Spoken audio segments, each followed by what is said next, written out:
ਸ੍ਰੀ ਵਾਹਿਗੁਰੂ ਸਾਹਿਬ ਜੀ।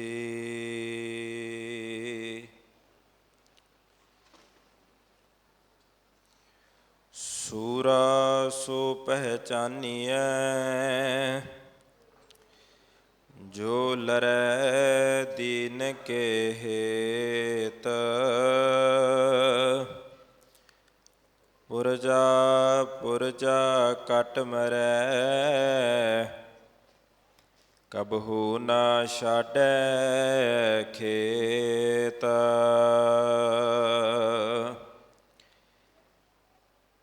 ਗਗਨ ਦਮਾਮਾ ਬਾਜਿਓ, ਪਰਿਓ ਨਿਸ਼ਾਨੈ ਕਹਾਓ। ਖੇਤ ਜੋ ਮਾਂਡਿਓ ਸੂਰਮਾ,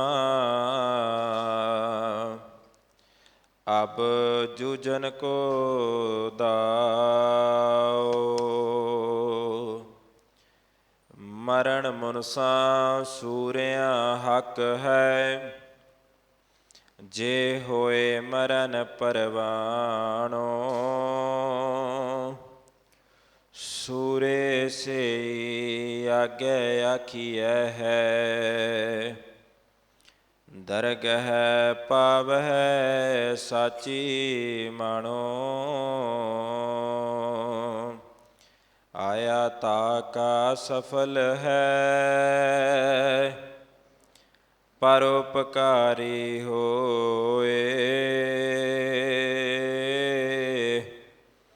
ਦੁਖ ਸਹੈ ਸਿਰ ਆਪਣੇ,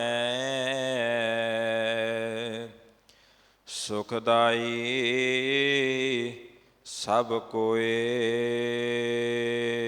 ਸੋ ਕਹੋ ਟਲ ਗੁਰ ਸੇਵੀਐ, ਅਹਨਿਸ ਸਹਿਜ ਸੁਭਾਏ। ਦਰਸ਼ਨ ਪਰਸੈ ਗੁਰੂ ਕੈ, ਜਨਮ ਮਰਨ ਦੁਖ ਜਾਏ। ਹੋਵੈ ਸਿਫਤ ਹਸਮ ਦੀ, ਨੂਰ ਅਰਸਹੁ ਕੁਰਸਹੁ ਝਟੀਐ। ਤੁਧ ਡਿਠੇ ਸੱਚੇ ਪਾਤਿਸਾਹੁ, ਮਲ ਜਨਮ ਜਨਮ ਦੀ ਕੱਟੀਐ। ਸੱਜਣ ਸੱਚਾ ਪਾਤਿਸਾਹੁ, ਸਿਰ ਸਾਹਾਂ ਦੈ ਸਾਹੋ। ਜਿਸ ਪਾਸ ਬੈਠਿਆ ਸੋਹੀਐ, ਸਭਨਾ ਦਾ ਵਿਸਾਹੋ। ਜਿਸ ਪਾਸ ਬੈਠਿਆ ਸੋਹੀਐ, ਸਭਨਾ ਦਾ ਵਿਸਾਹੋ। ਸਤਿਨਾਮ ਸ੍ਰੀ ਵਾਹਿਗੁਰੂ ਸਾਹਿਬ ਜੀ। ਬਸੰਤ ਹਿੰਡੋਲ ਮਹੱਲਾ ਪਹਿਲਾ। ਰਾਜਾ ਬਾਲਕ ਨਗਰੀ ਕਾਚੀ, ਦੁਸਤਾਂ ਨਾਲ ਪਿਆਰੋ।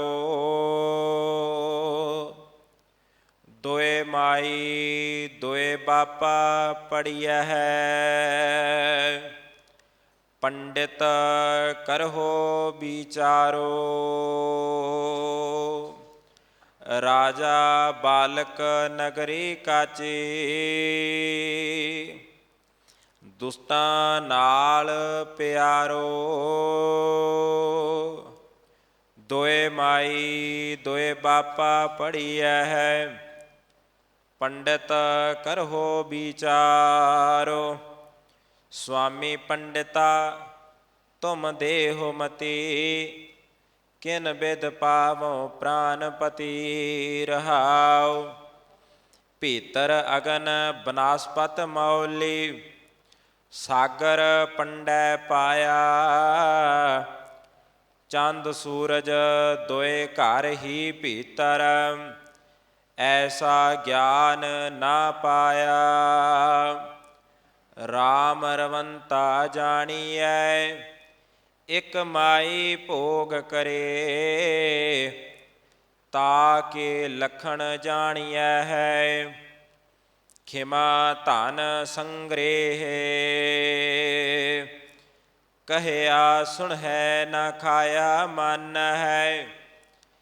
ਤਿਨਾ ਹੀ ਸੇਤੀ ਵਾਸਾ ਪ੍ਰਣਵਤ ਨਾਨਕ ਦਾਸਨ ਦਾਸਾ। ਖਿਨ ਧੋਲਾ ਖਿਨ ਮਾਸਾ ਰਾਜਾ ਬਾਲਕ ਨਗਰੀ ਕਾਚੀ। ਦੁਸਤਾਂ ਨਾਲ ਪਿਆਰੋ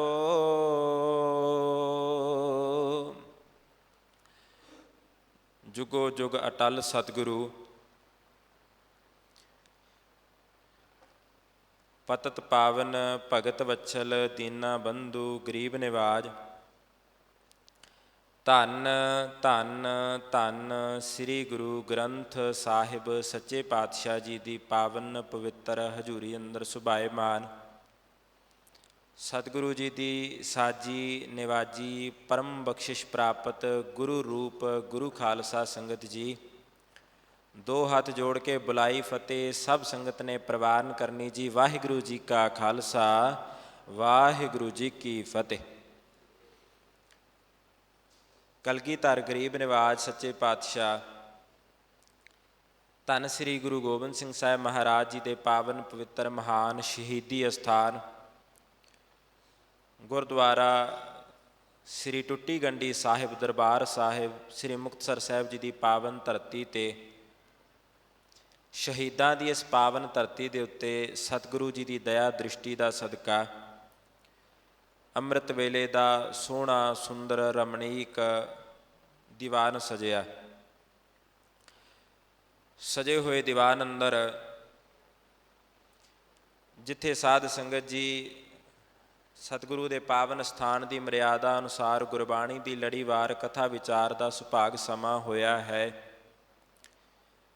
ਉੱਥੇ ਅੱਜ ਸਾਡੇ ਪੰਥ ਦਾ ਸਾਡੀ ਕੌਮ ਦਾ ਬਹੁਤ ਵੱਡਾ ਮਹਾਨ ਸ਼ਹੀਦੀ ਦਿਹਾੜਾ ਹੈ। ਸਤਿਕਾਰਯੋਗ ਭਾਈ ਸਾਹਿਬ ਭਾਈ ਜਗਬੀਰ ਸਿੰਘ ਜੀ ਆਪ ਜੀ ਨੂੰ ਸਰਵਣ ਕਰਵਾ ਰਹੇ ਸਨ। ਅੱਜ ਦੇ ਦਿਨ 20ਵੀਂ ਸਦੀ ਦੇ ਮਹਾਨ ਸਿੱਖ ਜਰਨੈਲ ਮਰਦੇ ਮੁਜਾਹਿਦ ਕਹਿਣੀ ਔਰ ਕਥਨੀ ਦੇ ਪੂਰੇ ਸੂਰੇ ਸੂਰਬੀਰ ਬਚਨ ਕੇ ਬਲੀ ਮਹਾਤਮਾ ਅੱਜ ਸਤਿਕਾਰਯੋਗ ਸ੍ਰੀਮਾਨ ਸੰਤ ਬਾਬਾ ਜਰਨੈਲ ਸਿੰਘ ਜੀ ਖਾਲਸਾ ਪਿੰਡਰਾਂ ਵਾਲੇ ਮਹਾਂਪੁਰਖਾਂ ਨੇ ਆਪਣੀ ਕੌਮ ਦੇ ਹੱਕਾਂ ਦੀ ਰਾਖੀ ਵਾਸਤੇ ਔਰ ਸੱਚਖੰਡ ਸ੍ਰੀ ਹਰਿਮੰਦਰ ਸਾਹਿਬ ਜੀ ਦੀ ਸ੍ਰੀ ਅਕਾਲ ਤਖਤ ਸਾਹਿਬ ਜੀ ਦੀ ਆਨ ਬਾਨ ਸ਼ਾਨ ਨੂੰ ਕਾਇਮ ਰੱਖਣ ਵਾਸਤੇ ਜਾਮ-ਏ ਸ਼ਹਾਦਤ ਪੀਤਾ। ਸੰਗਤ ਜੀ, ਕੋਈ ਵੀ ਜਦੋਂ ਇਤਿਹਾਸਕ ਵਿਥਿਆ ਪ੍ਰਾਰੰਭ ਹੁੰਦੀ ਹੈ, ਕਿਸੇ ਵੀ ਇਤਿਹਾਸ ਨੂੰ ਸਰਵਣ ਕਰਵਾਉਣ ਦੇ, ਕਿਸੇ ਵੀ ਇਤਿਹਾਸਕ ਪ੍ਰਸੰਗ ਨੂੰ ਵਰਣਨ ਕਰਨ ਦੇ ਤਿੰਨ ਪੱਖ, ਤਿੰਨ ਹਿੱਸੇ ਹੁੰਦੇ ਹੈ। ਪਹਿਲਾਂ ਕਾਰਨ ਹੁੰਦੇ ਹੈ, ਦੂਸਰੀ ਘਟਨਾ ਹੁੰਦੀ ਅਤੇ ਤੀਸਰਾ ਨਤੀਜਾ ਹੁੰਦਾ। 1 ਜੂਨ 1984 ਤੋਂ ਲੈ ਕੇ 6 ਜੂਨ ਤੱਕ 8 ਜੂਨ ਤੱਕ ਸਿੱਖ ਕੌਮ ਦੇ ਨਾਲ ਜੋ ਵਰਤਾਰਾ ਵਰਤਿਆ, ਉਹਦੇ ਕਾਰਨਾਂ ਦੀ ਖੋਜ ਕਰਨ ਲੱਗੀਏ ਤੇ ਸਦੀਆਂ ਦੇ ਬਾਅਦ ਸਦੀਆਂ ਬੱਧੀ ਕਾਰਨ ਇਹਦੇ ਬਣਦੇ ਹੈ। ਮੋਟੇ ਤੌਰ 'ਤੇ ਜੇ ਗੱਲ ਕੀਤੀ ਜਾਏ, ਸਿੱਖਾਂ ਦੇ ਅੰਦਰ ਕਲਗੀਧਰ ਗਰੀਬ ਨਿਵਾਜ ਸ੍ਰੀ ਗੁਰੂ ਗੋਬਿੰਦ ਸਿੰਘ ਸਾਹਿਬ ਸੱਚੇ ਪਾਤਸ਼ਾਹ ਜੀ ਨੇ ਦੋ ਤਰ੍ਹਾਂ ਦਾ ਮੁੱਖ ਭਾਵ ਪਰਿਪੂਰਨ ਕੀਤਾ। ਇੱਕ, ਜਿਸ ਦਿਨ ਸਤਿਗੁਰੂ ਨੇ ਸਾਨੂੰ ਗੁਲਾਮੀ ਵਿੱਚੋਂ ਕੱਢਣ ਵਾਸਤੇ ਸਾਡੇ ਨਾਲ ਇਹ ਵਾਅਦਾ ਕਰ ਲਿਆ, ਇਹ ਬਚਨ ਕਰ ਦਿੱਤਾ, ਇਨ ਗਰੀਬ ਸਿੱਖਨ ਕੋ ਦੇਊਂ ਪਾਤਸ਼ਾਹੀ, ਯਾਦ ਕਰੈ ਹਮਰੀ ਗੁਰਿਆਈ। ਉਸੇ ਦਿਨ ਸਾਡੀ ਹੋਂਦ, ਸਾਡੀ ਪਹਿਚਾਨ ਪੂਰੀ ਦੁਨੀਆ ਨਾਲੋਂ ਵੱਖਰੀ ਹੋ ਗਈ ਸੀ ਔਰ ਸਮੇਂ ਦਰ ਸਮੇਂ, ਨਸਲ ਦਰ ਨਸਲ ਅਸੀਂ ਆਪਣੀ ਇਸ ਵੱਖਰੀ ਪਹਿਚਾਨ ਨੂੰ ਬਰਕਰਾਰ ਰੱਖਣ ਵਾਸਤੇ ਬਹੁਤ ਸੰਘਰਸ਼ ਕੀਤਾ। ਔਰ ਦੂਸਰੇ ਪਾਸੇ ਜੋ ਕਲਗੀਧਰ ਪਾਤਸ਼ਾਹ ਨੇ ਸਾਨੂੰ ਪਰਉਪਕਾਰ ਦਾ ਉਪਦੇਸ਼ ਦਿੱਤਾ, ਸਤਿਗੁਰੂ ਦਾ ਬਚਨ ਆਉਂਦਾ ਹੈ ਸਰਬਲੋਹ ਦੀ ਬਾਣੀ ਅੰਦਰ, ਆਇਆ ਤਾ ਕਾ ਸਫਲ ਹੈ, ਪਰਉਪਕਾਰੀ ਹੋਏ, ਦੁਖ ਸਹਿ ਸਿਰ ਆਪਣੇ, ਸੁਖਦਾਈ ਸਭ ਕੋਏ। ਸਿੱਖ ਦਾ ਜੀਵਨ ਪਰਉਪਕਾਰੀ ਬਣਾਇਆ। ਦੂਸਰਿਆਂ ਦੇ ਭਲੇ ਵਾਸਤੇ ਜੇ ਆਪਣੀ ਜਾਨ ਵੀ ਨਿਸ਼ਾਵਰ ਕਰਨੀ ਪਵੇ ਤੇ ਸਿੱਖ ਦੂਜੀ ਵਾਰ ਸੋਚੇ ਨਾ। ਸਿੱਖਾਂ ਨੇ ਸਤਿਗੁਰੂ ਦਾ ਇਹ ਬਚਨ ਕਮਾਇਆ ਤੇ ਪਰਉਪਕਾਰ ਕਰਨ ਵਾਸਤੇ ਪੂਰੇ ਵਿਸ਼ਵ ਦੇ ਅੰਦਰ ਥਾਂ ਪਰ ਥਾਂ ਗੁਰੂ ਕੇ ਸਿੱਖਾਂ ਨੇ, ਸੂਰਮਿਆਂ ਨੇ ਕੁਰਬਾਨੀਆਂ ਦਿੱਤੀਆਂ, ਆਪਣਾ ਲਹੂ ਡੋਲਿਆ। ਔਰ ਖਾਸ ਕਰਕੇ ਧਰਮ ਦੀ ਧਰਤੀ ਅਖਵਾਉਣ ਵਾਲੇ ਇਸ ਭਾਰਤ ਦੀ ਆਜ਼ਾਦੀ ਲਈ ਬਹੁਤ ਲੰਮਾ ਸਮਾਂ, ਬਹੁਤ ਵੱਡੇ ਪੱਧਰ ਦਾ ਸੰਘਰਸ਼ ਗੁਰੂ ਕੇ ਸੂਰਮਿਆਂ ਨੇ, ਗੁਰੂ ਕੇ ਸਿੱਖਾਂ ਨੇ, ਪੰਜਾਬ ਦੇ ਵਾਸੀਆਂ ਨੇ ਲੜਿਆ। ਸਾਡੀ ਕੌਮ ਦੇ ਬੜੇ ਮਹਾਨ ਵਿਦਵਾਨ ਢਾਡੀ ਸਿੰਘ ਹੋਏ ਆ, ਪਾਰਸ ਜੀ ਹੁਣੀ, ਉਹਨਾਂ ਨੇ ਇੱਕ ਬਚਨ ਲਿਖਿਆ ਹੈ, ਸਰਹੱਦਾਂ ਉੱਤੇ ਪੰਜਾਬ ਦੀ ਰਾਤ ਡੁੱਲੀ, ਤਾਂ ਸੁਰਖਰੂ ਸਾਰਾ ਹਿੰਦੁਸਤਾਨ ਹੋਇਆ। ਹਿੰਦੁਸਤਾਨ ਕਦੇ ਮੁਗਲਾਂ ਦਾ ਗੁਲਾਮ ਰਿਹਾ, ਕਦੇ ਅੰਗਰੇਜ਼ਾਂ ਦਾ ਰਿਹਾ, ਕਦੇ ਕਾਲੀ ਚਮੜੀ ਦਾ, ਕਦੇ ਚਿੱਟੀ ਚਮੜੀ ਦਾ। ਜੇ ਮੁਗਲਾਂ ਤੋਂ ਆਜ਼ਾਦੀ ਦਿਵਾਈ ਤਾਂ ਵੀ ਗੁਰੂ ਕੇ ਸਿੱਖਾਂ ਨੇ, ਜੇ ਅੰਗਰੇਜ਼ਾਂ ਤੋਂ ਹਿੰਦੁਸਤਾਨ ਨੂੰ ਆਜ਼ਾਦੀ ਦਿਵਾਈ ਤਾਂ ਵੀ ਗੁਰੂ ਕੇ ਸਿੱਖਾਂ ਨੇ। ਜੰਗ ਸਾਡੀ ਪ੍ਰਾਇਓਰਿਟੀ ਨਹੀਂ ਹੈ, ਜੰਗ ਸਾਡਾ ਸ਼ੌਂਕ ਨਹੀਂ ਹੈ, ਜੰਗ ਸਾਡੀ ਮਜਬੂਰੀ ਸੀ। ਪਰ ਉਸ ਮਜਬੂਰੀ ਤਹਿਤ ਸਾਨੂੰ ਇੰਨੇ ਕੁ ਜੰਗ ਯੁੱਧ ਕਰਨੇ ਪਏ ਵੀ ਸਿੱਖਾਂ ਦੀ ਪਛਾਣ ਹੀ ਜੰਗ ਯੁੱਧ ਬਣ ਗਿਆ। ਕਲਗੀਧਰ ਗਰੀਬ ਨਵਾਜ ਨੇ ਜਿਸ ਦਿਨ ਤੋਂ ਖਾਲਸਾ ਥਾਪ ਦਿੱਤਾ, ਖਾਲਸਾ ਪ੍ਰਗਟ ਕਰ ਦਿੱਤਾ, ਉਸ ਦਿਨ ਤੋਂ ਲੈ ਕੇ ਅੱਜ ਦੇ ਦਿਨ ਤੱਕ ਹਰ ਰੋਜ਼ ਸਾਨੂੰ ਨਿਤ ਨਵਾਂ ਸੰਘਰਸ਼, ਨਿਤ ਨਵੀਂ ਮੁਹਿੰਮ ਦਾ ਸਾਹਮਣਾ ਕਰਨਾ ਪੈਂਦਾ ਹੈ। ਸਾਡੇ ਬਾਰੇ ਇਹ ਕਹਾਵਤ ਦੁਨੀਆ ਅੰਦਰ ਮਸ਼ਹੂਰ ਹੋ ਗਈ ਕਿ ਪੰਜਾਬ ਦੇ ਜੰਮਿਆਂ ਨੂੰ ਨਿਤ ਮੁਹਿੰਮਾਂ ਪੈਂਦੀਆਂ ਨੇ। ਅਸੀਂ ਸੰਘਰਸ਼ਾਂ ਤੋਂ ਕਦੀ ਹਾਰੇ ਨਹੀਂ, ਕਦੇ ਥੱਕੇ ਨਹੀਂ ਸੰਗਤ ਜੀ। ਪਰ ਸਾਨੂੰ ਇਹਨਾਂ ਸੰਘਰਸ਼ਾਂ ਦੇ ਬਦਲੇ ਮਿਲਿਆ ਕੀ? ਜੇ ਅਸੀਂ ਮੁਗਲਾਂ ਦੇ ਖਿਲਾਫ ਯੁੱਧ ਕੀਤਾ ਤੇ ਅੰਗਰੇਜ਼ਾਂ ਦਾ ਇਸ ਧਰਤੀ ਦੇ ਉੱਤੇ ਜਦੋਂ ਸੰਧੀਆਂ ਕਰਨ ਦਾ ਸਮਾਂ ਆਇਆ ਤੇ ਮੁਸਲਮਾਨਾਂ ਨੇ ਅੰਗਰੇਜ਼ਾਂ ਨੂੰ ਆਖਿਆ ਕਿ ਇਹ ਲੜਾਕੂ ਲੋਕ ਨੇ, ਕਬਾਇਲੀ ਲੋਕ ਨੇ, ਸਮਾਜ ਦੇ ਵਿੱਚ ਰਹਿਣ ਦੇ ਕਾਬਲ ਨਹੀਂ, ਜਾਨਵਰਾਂ ਵਰਗਾ ਇਹਨਾਂ ਦਾ ਜੀਵਨ ਹੈ। ਜੇ ਮੁਗਲਾਂ ਦਾ ਰਾਜ ਖਤਮ ਹੋ ਗਿਆ, ਅੰਗਰੇਜ਼ਾਂ ਦਾ ਰਾਜ ਆਇਆ ਤੇ ਅੰਗਰੇਜ਼ਾਂ ਨੇ ਆਪਣੇ ਵੱਡਿਆਂ ਨੂੰ ਇਹ ਚਿੱਠੀਆਂ ਲਿਖ ਕੇ ਸਾਡੇ ਬਾਰੇ ਕਿਹਾ ਕਿ ਜਿੰਨਾ ਚਿਰ ਪੰਜਾਬ ਦੀ ਧਰਤੀ 'ਤੇ ਸਿੱਖਾਂ ਦੇ ਸਿਰ ਘੋੜਿਆਂ ਦੇ ਸੁੰਮਾਂ ਹੇਠ ਨਹੀਂ ਰੋਲ ਦਿੱਤੇ ਜਾਂਦੇ, ਉਹਨਾਂ ਚਿਰ ਪੰਜਾਬ ਦੀ ਧਰਤੀ 'ਤੇ ਚਿੱਟੀ ਚਮੜੀ ਦਾ ਰਾਜ ਨਹੀਂ ਹੋ ਸਕਦਾ। ਸਮਾਂ ਬਦਲਿਆ। ਸਾਡੇ ਆਪਣੇ ਅਖਵਾਉਣ ਵਾਲੇ, ਜਿਨ੍ਹਾਂ ਦੀ ਆਜ਼ਾਦੀ ਲਈ, ਜਿਨ੍ਹਾਂ ਦੀ ਧਾਰਮਿਕ ਆਜ਼ਾਦੀ ਵਾਸਤੇ, ਜਿਨ੍ਹਾਂ ਦੀ ਸਮਾਜਿਕ ਆਜ਼ਾਦੀ ਵਾਸਤੇ ਸਿੱਖਾਂ ਨੇ ਆਪਣੀਆਂ 2 ਪੀੜ੍ਹੀਆਂ ਦੀ ਜਵਾਨੀ ਹਿੰਦੁਸਤਾਨ ਦੇ ਵਿੱਚ ਲਹੂ ਡੋਲਦਿਆਂ ਲੇਖੇ ਲਾ ਦਿੱਤੀ, ਉਹਨਾਂ ਆਪਣਿਆਂ ਨੇ ਇਹ ਗੱਲ ਕਹਿ ਦਿੱਤੀ ਵੀ ਇਹ ਜਰਾਇਮ ਪੇਸ਼ਾ ਕੌਮ ਹੈ, ਸਿੱਖਾਂ ਨੂੰ ਲੜਨ ਮਰਨ ਤੋਂ ਸਿਵਾ ਕੁਝ ਨਹੀਂ ਆਉਂਦਾ। ਹਿੰਦੁਸਤਾਨ ਦੀ ਆਜ਼ਾਦੀ ਵਾਸਤੇ ਸਿੱਖਾਂ ਨੇ 2 ਪੀੜ੍ਹੀਆਂ ਲਾਈਆਂ। ਜਿਸ ਦਿਨ ਹਿੰਦੁਸਤਾਨ ਆਜ਼ਾਦ ਹੋਇਆ, ਇਸ ਧਰਤੀ 'ਤੇ ਰਹਿਣ ਵਾਲਿਆਂ ਨੂੰ ਇਹਨਾਂ ਦੇ ਧਰਮ ਦੇ ਨਾਮ 'ਤੇ ਹਿੰਦੁਸਤਾਨ ਮਿਲ ਗਿਆ, ਵੱਖਰੇ ਮਜ਼ਹਬ ਵਾਲਿਆਂ ਨੂੰ ਉਹਨਾਂ ਦੇ ਧਰਮ ਦੇ ਨਾਮ 'ਤੇ ਉਹਨਾਂ ਦਾ ਦੇਸ਼ ਪਾਕਿਸਤਾਨ ਮਿਲ ਗਿਆ। ਸਿੱਖਾਂ ਨੇ ਭਲਮਾਨਸੀ ਕੀਤੀ, ਹਿੰਦੁਸਤਾਨ ਅੰਦਰ ਰਹਿਣਾ ਮੰਨ ਲਿਆ, ਵੱਖਰੇ ਖਿੱਤੇ ਦੀ ਉਦੋਂ ਮੰਗ ਨਾ ਕੀਤੀ। ਉਹ ਕੀਤੀ ਹੋਈ ਭਲਮਾਨਸੀ ਸਾਨੂੰ ਮਹਿੰਗੀ ਪੈ ਗਈ। ਇਸ ਦੇਸ਼ ਦੇ ਵਿੱਚ ਜਿਨ੍ਹਾਂ ਲੋਕਾਂ ਨੇ, ਸਾਡੇ ਆਪਣੇ ਅਖਵਾਉਣ ਵਾਲਿਆਂ ਨੇ ਰਾਜ ਸੰਭਾਲਿਆ ਨਾ, ਰਾਜ ਸੰਭਾਲਣ ਤੋਂ ਪਹਿਲਾਂ ਜਿਹੜੇ ਆਦਮੀ ਇਹ ਗੱਲ ਕਹਿੰਦੇ ਸੀ 31 ਮਾਰਚ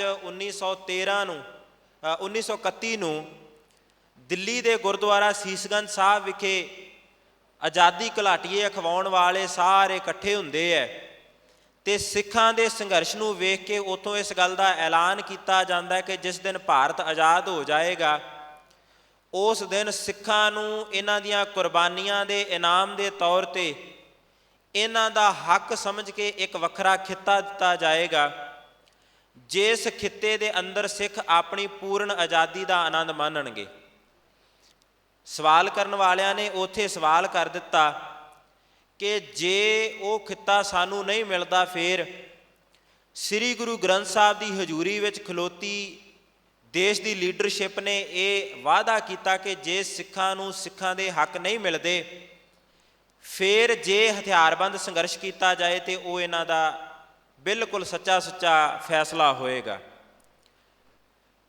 ਹਿੰਦੁਸਤਾਨ ਆਜ਼ਾਦ ਹੋ ਗਿਆ, ਰਾਜ ਕਰਨ ਵਾਲਿਆਂ ਨੂੰ ਰਾਜ ਮਿਲ ਗਿਆ, ਸਿੱਖਾਂ ਦੇ ਹੱਕਾਂ ਉੱਤੇ ਡਾਕੇ ਮਾਰਨੇ ਸ਼ੁਰੂ ਕਰ ਦਿੱਤੇ। ਹਿੰਦੁਸਤਾਨ ਦੇ ਅੰਦਰ ਸੰਗਤ ਜੀ ਜਦੋਂ ਭਾਸ਼ਾ ਦੇ ਆਧਾਰ ਦੇ ਉੱਤੇ ਸੂਬੇ ਵੰਡੇ ਗਏ, ਤਮਿਲ ਭਾਸ਼ਾ ਬੋਲਣ ਵਾਲਿਆਂ ਨੂੰ ਤਾਮਿਲਨਾਡੂ ਦੇ ਦਿੱਤਾ ਗਿਆ, ਅਸਾਮ ਭਾਸ਼ਾ ਬੋਲਣ ਵਾਲਿਆਂ ਨੂੰ ਅਸਾਮ ਦੇ ਦਿੱਤਾ ਗਿਆ। ਇਸੇ ਤਰ੍ਹਾਂ ਪੂਰੇ ਦੱਖਣ ਵਿੱਚ, ਪੂਰੇ ਪੱਛਮ ਵਿੱਚ, ਪੂਰਬ ਵਿੱਚ 4 ਚਫੇਰੇ ਭਾਸ਼ਾ 'ਤੇ ਆਧਾਰਿਤ ਸੂਬੇ ਬਣਾ ਕੇ ਲੋਕਾਂ ਨੂੰ ਦੇ ਦਿੱਤੇ ਗਏ। ਜਦੋਂ ਪੰਜਾਬ ਦੇ ਨਿਵਾਸੀਆਂ ਨੇ ਆਪਣਾ ਖਿੱਤਾ ਮੰਗਿਆ ਤੇ ਕਹਿ ਦਿੱਤਾ ਗਿਆ ਵੀ ਤੁਹਾਨੂੰ ਇਸ ਖਿੱਤੇ ਦੀ ਕੋਈ ਲੋੜ ਨਹੀਂ, ਕਿਉਂਕਿ ਇੱਥੇ ਹੋਰ ਭਾਸ਼ਾ ਬੋਲਣ ਵਾਲੇ ਵੀ ਰਹਿੰਦੇ ਹੈ। ਸਾਡੇ ਨਾਲ ਪਹਿਲਾ ਧੋਖਾ ਇਹ ਹੋਇਆ, ਅਸੀਂ ਆਪਣੀ ਭਾਸ਼ਾ ਦੇ ਆਧਾਰ 'ਤੇ ਆਪਣਾ ਸੂਬਾ ਬਣਾਉਣ ਵਾਸਤੇ ਵੀ ਲੰਮਾ ਸਮਾਂ ਸੰਘਰਸ਼ ਲੜਿਆ। 20 ਸਾਲ ਦੇ ਸੰਘਰਸ਼ ਵਿੱਚ ਸਾਡੇ 12-12 ਸਾਲ ਦੇ ਭੁਜੰਗੀਆਂ ਨੇ ਵੀ ਸ਼ਹਾਦਤਾਂ ਦਿੱਤੀਆਂ, ਤਾਂ ਜਾ ਕੇ ਸਾਨੂੰ ਇੱਕ ਸੂਬਾ ਦੇਣ ਵਾਸਤੇ ਸਰਕਾਰ ਮੰਨੀ। ਔਰ ਉਹਦੇ ਅੰਦਰ ਵੀ ਚਲਾਕੀ ਤੇ ਬੇਈਮਾਨੀ ਇਹ ਕੀਤੀ ਗਈ ਕਿ ਉਸ ਸੂਬੇ ਵਿੱਚੋਂ ਵੀ ਬਹੁਤ ਵੱਡਾ ਹਿੱਸਾ ਕੱਟ ਕੇ ਹਰਿਆਣਾ ਬਣਾ ਦਿੱਤਾ ਗਿਆ, ਕੁਝ ਹਿੱਸਾ ਹਿਮਾਚਲ ਨੂੰ ਦੇ ਦਿੱਤਾ ਗਿਆ, ਕੁਝ ਹਿੱਸਾ ਜਿਹਦੇ ਵਿੱਚ ਬਹੁਤਾਤ ਪੰਜਾਬੀਆਂ ਦੀ ਸੀ ਔਰ ਪੰਜਾਬੀ ਬੋਲਣ ਵਾਲਿਆਂ ਦੀ ਸੀ, ਉਹ ਹਿੱਸਾ ਰਾਜਸਥਾਨ ਨੂੰ ਦੇ ਦਿੱਤਾ ਗਿਆ। ਪੰਜਾਬ ਦੇ ਟੁਕੜੇ ਵਾਰ-ਵਾਰ ਕੀਤੇ ਗਏ। ਜਿੰਨਾ ਕੁ ਟੁਕੜਾ, ਜਿੰਨਾ ਕੁ ਖਿੱਤਾ ਸਾਡੇ ਕੋਲ ਬਚਿਆ, ਉਹਦੇ ਵਿੱਚ ਵੀ ਸਾਨੂੰ ਕੌਮੀ ਹੱਕ ਹਕੂਕ ਨਹੀਂ ਦਿੱਤੇ ਗਏ। ਕੌਮੀ ਹੱਕ ਦੇਣੇ ਬੜੀ ਦੂਰ ਦੀ ਗੱਲ ਹੈ। ਪੰਜਾਬ ਦੀ ਧਰਤੀ ਦੇ ਪਾਣੀਆਂ ਦੇ ਉੱਤੇ ਡਾਕੇ ਮਾਰੇ ਗਏ, ਪੰਜਾਬ ਦੀ ਧਰਤੀ ਦੀ ਫਸਲ ਉੱਤੇ ਵੀ ਕੈੜੀ ਨਿਗਾਹ ਰੱਖੀ ਗਈ, ਪੰਜਾਬ ਦੀ ਧਰਤੀ ਦੇ ਉੱਤੇ ਸਾਧ ਸੰਗਤ ਜੀ ਜਵਾਨੀ ਨੂੰ ਵੀ ਬਰਬਾਦ ਕਰਨ ਦਾ ਹਰ ਸੰਭਵ ਯਤਨ ਕੀਤਾ ਗਿਆ। ਕਿਸੇ ਵੇਲੇ 1975 ਦੇ ਅੰਦਰ ਪੰਜਾਬ ਦੀ ਧਰਤੀ ਦੇ ਉੱਤੇ ਨਸਬੰਦੀ ਦੀ ਲਹਿਰ ਚਲਾਈ ਗਈ ਕਿ 2 ਬੱਚੇ ਪੈਦਾ ਕਰੋ ਤੇ ਉਸ ਤੋਂ ਬਾਅਦ ਨਸਬੰਦੀ ਕਰਵਾ ਲਵੋ, ਅਗਾਂਹ ਬੱਚੇ ਨਾ ਪੈਦਾ ਕਰੋ। ਪੰਜਾਬ ਦੀ ਨਸਲ ਨੂੰ ਖਤਮ ਕਰਨ ਵਾਸਤੇ ਐਡਾ ਕੋਝਾ ਯਤਨ ਕੀਤਾ ਗਿਆ।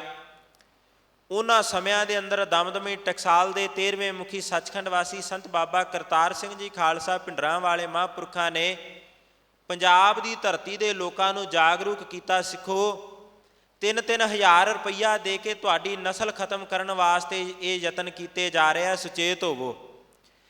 ਜਿਸ ਦਿਨ ਉਸ ਸਾਧੂ ਨੇ, ਉਸ ਮਹਾਤਮਾ ਨੇ ਪੰਜਾਬ ਦੇ ਲੋਕਾਂ ਨੂੰ ਜਾਗਰੂਕ ਕਰਨ ਵਾਸਤੇ ਆਵਾਜ਼ ਚੁੱਕ ਲਈ, ਉਸੇ ਦਿਨ ਤੋਂ ਪੰਜਾਬ ਦੀ ਧਰਤੀ ਦੇ ਉੱਤੇ ਧਰਮ ਦੇ ਨਾਮ ਦੇ ਉੱਤੇ ਇੱਕ ਬੜੀ ਵੱਡੀ ਸਿਆਸੀ ਸਮੀਕਰਨ ਦੇ ਰੂਪ ਦੇ ਅੰਦਰ ਫੇਰ ਬਦਲ ਹੋਇਆ। ਬੜੀ ਵੱਡੀ ਇੱਕ ਸ਼ਕਤੀ ਦਾ ਉਭਾਰ ਹੋਇਆ। ਜਨ ਜੀਵਨ ਦਾ ਝੁਕਾਅ ਪੰਜਾਬ ਦੇ ਵਿੱਚ ਧਾਰਮਿਕ ਹਸਤੀਆਂ ਵੱਲ ਹੋਣਾ ਸ਼ੁਰੂ ਹੋ ਗਿਆ। ਆਮ ਸੰਗਤ ਦੇ ਵਿੱਚ ਕਈ ਵਾਰ ਇਹ ਭਾਸ਼ਾ ਵਰਤਣੀ ਸੰਗਤ ਜੀ, ਉਹ ਸ਼ਬਦ ਮਹਿੰਗੇ ਲੱਗਦੇ ਆ, ਪਰ ਪੜ੍ਹੇ ਲਿਖੇ ਗੁਰਸਿੱਖ ਮੇਰੇ ਵੀਰ ਮੇਰੀਆਂ ਭੈਣਾਂ ਬੈਠੇ ਹੈ, ਸਾਨੂੰ ਆਪਣੇ ਧਰਮ ਦਾ ਇਤਿਹਾਸ ਸਧਾਰਨ ਅੱਖਰਾਂ ਵਿੱਚ ਜੋ ਦੱਸਿਆ ਗਿਆ, ਉਹਦੇ ਮਗਰ ਜਿਹੜੀ ਕਾਰਨ ਦੀ ਬਹੁਤ ਵੱਡੀ ਪੋਥੀ ਪਈ ਹੈ, ਉਹ ਅਸਾਂ ਕਦੀ ਫਰੋਲੀ ਨਹੀਂ। ਅਸੀਂ ਸਿਰਫ ਵੱਧ ਤੋਂ ਵੱਧ ਇੰਨਾ ਜਾਣਦੇ ਹਾਂ ਵੀ ਸੰਤ ਬਾਬਾ ਜਰਨੈਲ ਸਿੰਘ ਜੀ ਸ਼ਹੀਦ ਹੋਏ। ਜਦੋਂ ਇਤਿਹਾਸ ਦੇ ਕਾਰਨਾਂ ਨੂੰ ਖੋਜ ਕਰਨ ਵੱਲੋਂ ਤੁਸੀਂ ਅਣਗਹਿਲੀ ਕਰੋਗੇ, ਅਵਹੇਲਨਾ ਕਰੋਗੇ, ਉਦੋਂ ਤੁਹਾਡੇ ਇਤਿਹਾਸ ਨੂੰ ਕਮਜ਼ੋਰ ਸਾਬਤ ਕਰਨ ਵਾਸਤੇ ਦੁਸ਼ਮਣ ਹਰ ਸੰਭਵ ਯਤਨ ਕਰ ਜਾਏਗਾ ਔਰ ਬਹੁਤ ਹੱਦ ਤੱਕ ਇਹਦੇ ਵਿੱਚ ਦੁਸ਼ਮਣ ਨੂੰ ਕਾਮਯਾਬੀ ਮਿਲੇਗੀ, ਜੋ ਮਿਲ ਵੀ ਚੁੱਕੀ ਹੈ।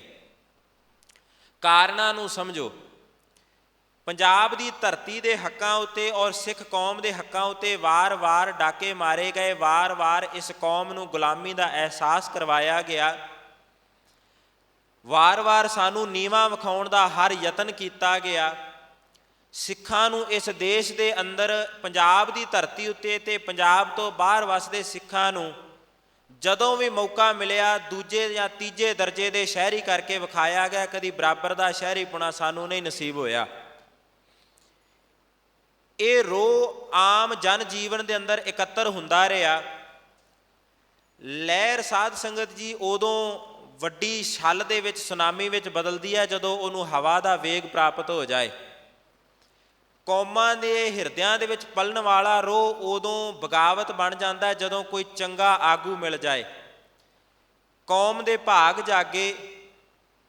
ਦਮਦਮੀ ਟਕਸਾਲ ਦੇ 14ਵੇਂ ਮੁਖੀ ਅਮਰ ਸ਼ਹੀਦ ਸ੍ਰੀਮਾਨ ਸੰਤ ਬਾਬਾ ਜਰਨੈਲ ਸਿੰਘ ਜੀ ਖਾਲਸਾ ਪਿੰਡਰਾਂ ਵਾਲੇ ਮਹਾਂਪੁਰਖ ਜਿਸ ਦਿਨ ਦਮਦਮੀ ਟਕਸਾਲ ਦੇ ਮੁਖੀ ਦੀ ਪਦਵੀ ਸੰਭਾਲਦੇ ਨੇ, ਉਸੇ ਦਿਨ ਕੌਮ ਨੂੰ ਇਸ ਗੱਲ ਦਾ ਅਹਿਸਾਸ ਹੋ ਗਿਆ ਕਿ ਸਾਨੂੰ ਇੱਕ ਬਹੁਤ ਵੱਡਾ ਆਗੂ ਮਿਲ ਗਿਆ।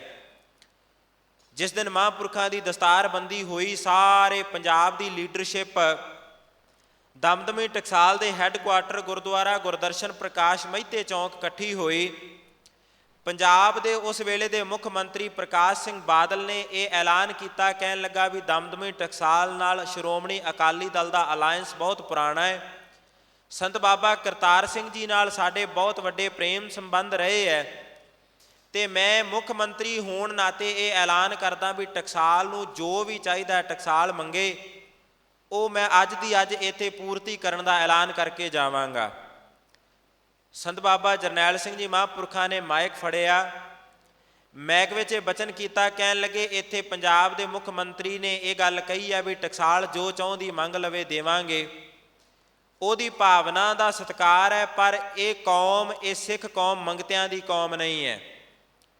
ਇਹ ਟਕਸਾਲ ਕਿਸੇ ਭਿਖਾਰੀ ਦੀ ਜਾਂ ਮੰਗਤੇ ਦੀ ਚਲਾਈ ਹੋਈ ਕੋਈ ਇੱਕ ਜਥੇਬੰਦੀ ਨਹੀਂ ਹੈ। ਇਹ ਕਲਗੀਆਂ ਵਾਲੇ ਪਾਤਸ਼ਾਹ ਸ੍ਰੀ ਗੁਰੂ ਗੋਬਿੰਦ ਸਿੰਘ ਸਾਹਿਬ ਸੱਚੇ ਪਾਤਸ਼ਾਹ ਦੇ ਆਪਣੇ ਕਰ ਕਮਲਾਂ ਤੋਂ ਵਰਸਾਈ ਜਥੇਬੰਦੀ ਹੈ।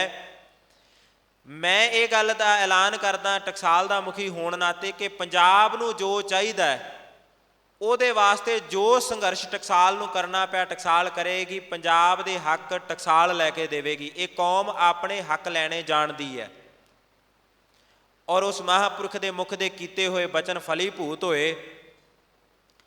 ਜਦੋਂ ਹਿੰਦੁਸਤਾਨ ਦੀ ਸਰਕਾਰ ਨੇ ਸਾਧ ਸੰਗਤ ਜੀ ਨਾਸਤਕ ਸ਼ਕਤੀਆਂ ਦੇ ਮਗਰ ਲੱਗ ਕੇ ਇਸ ਧਰਮ ਦੀ ਧਰਤੀ ਅਖਵਾਉਣ ਵਾਲੇ ਪੰਜਾਬ ਅੰਦਰ ਔਰ ਭਾਰਤ ਅੰਦਰ ਹਰ ਤਰ੍ਹਾਂ ਦੀਆਂ ਧਾਰਮਿਕ ਸ਼ਕਤੀਆਂ ਨੂੰ ਦਬਾਉਣ ਦਾ ਯਤਨ ਸ਼ੁਰੂ ਕੀਤਾ, ਉਸ ਵੇਲੇ ਪੰਜਾਬ ਦੀ ਧਰਤੀ ਤੋਂ ਸੰਤ ਬਾਬਾ ਜਰਨੈਲ ਸਿੰਘ ਜੀ ਨੇ ਧਾਰਮਿਕ ਪ੍ਰਚਾਰ ਪ੍ਰਸਾਰ ਦੀ ਲਹਿਰ ਇੰਨੀ ਕੁ ਤੇਜ਼ ਕਰ ਦਿੱਤੀ ਜਿਹੜੀ ਦਿੱਲੀ ਦੀ ਨੀਂਦ ਹਰਾਮ ਕਰਨ ਦਾ ਬਾਇਸ ਬਣ ਗਈ।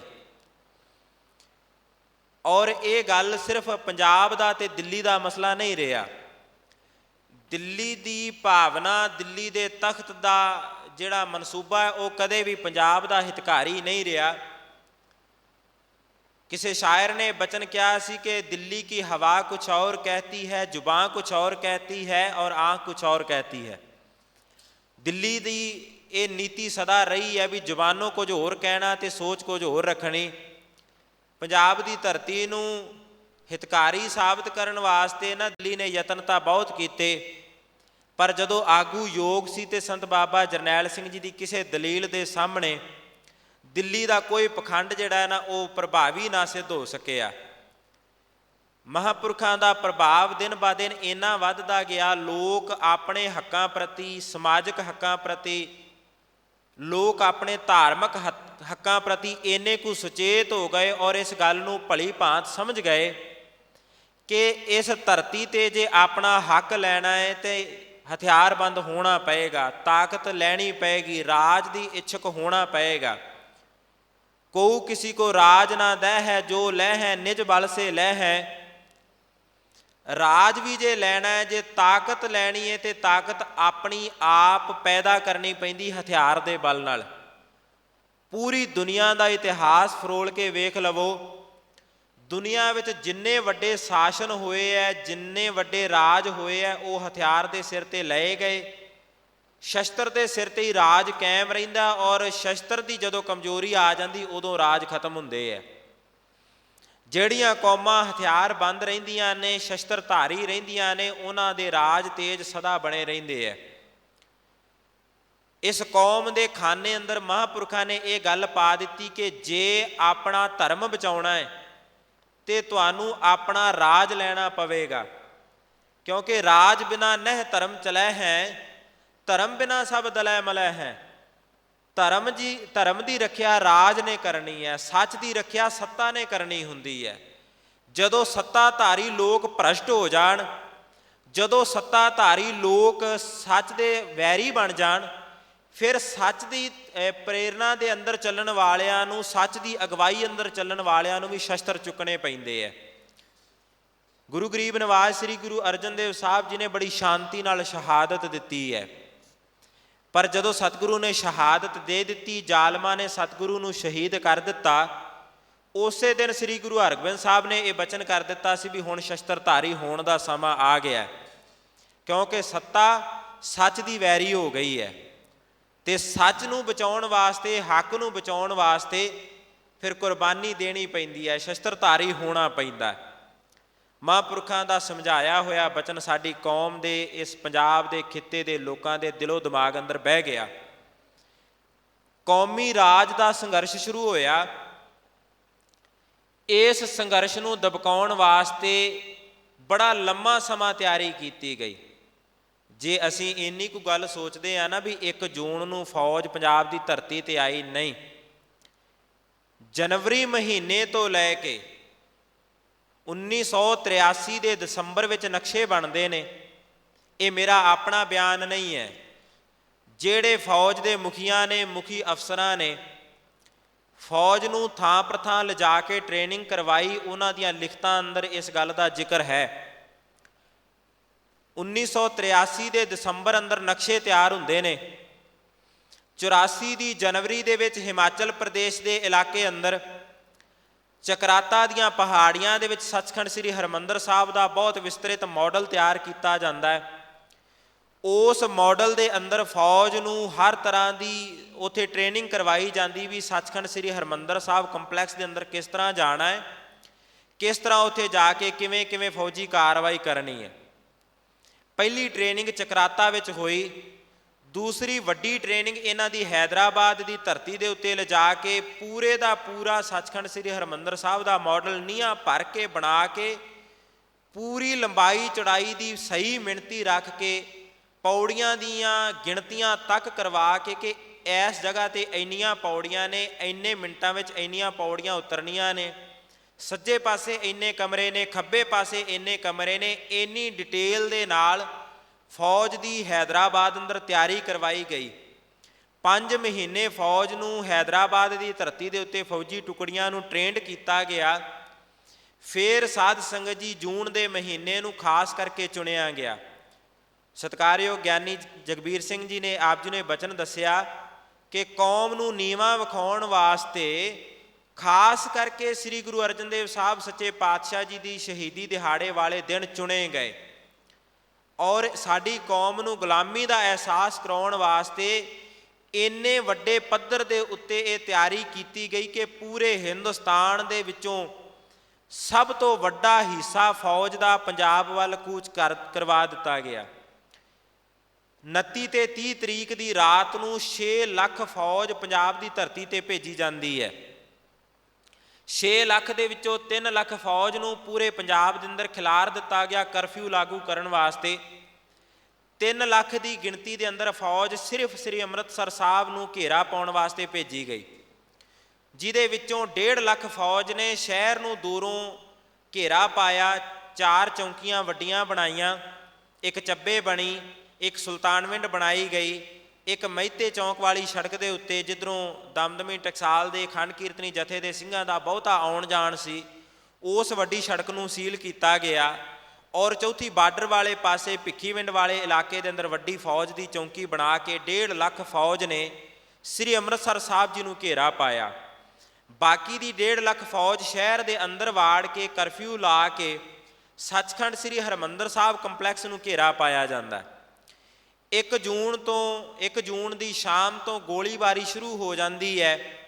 ਸ੍ਰੀਮਾਨ ਸੰਤ ਗਿਆਨੀ ਜਰਨੈਲ ਸਿੰਘ ਜੀ ਖਾਲਸਾ ਭਿੰਡਰਾਂ ਵਾਲੇ ਮਹਾਂਪੁਰਖਾਂ ਦੀ ਅਗਵਾਈ ਦੇ ਅੰਦਰ ਜਨਰਲ ਸਰਦਾਰ ਸ਼ਬੇਗ ਸਿੰਘ ਜੀ ਨੇ ਬਹੁਤ ਵੱਡੀ ਰਣਨੀਤੀ ਘੜੀ ਹੈ।